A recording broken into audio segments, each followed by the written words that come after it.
तो हेलो दोस्तों, अगर आप एक यूट्यूबर हैं और आप यूट्यूब की वीडियोस बनाते हैं तो आपको बहुत ही ज़्यादा ज़रूरत पड़ती होगी नॉन कॉपीराइट वीडियोस की और नॉन कॉपीराइट साउंड इफ़ेक्ट्स की, जैसा कि ये और ये।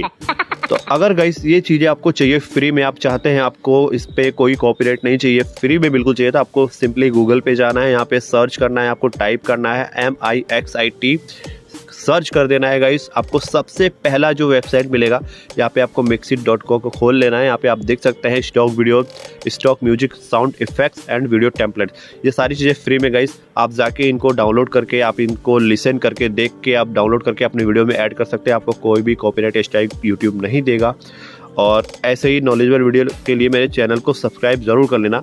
मैं आपको दिखाता हूँ साउंड इफेक्ट्स एक बार खोल के कि यहाँ पे कैसे देखिए, यहाँ पे देखिए म्यूजिक दिया, आप यहाँ पे सुन सकते हैं, डाउनलोड कर सकते हैं और यूज कर सकते हैं। तो मिलते हैं नेक्स्ट वीडियो में। जय हिंद।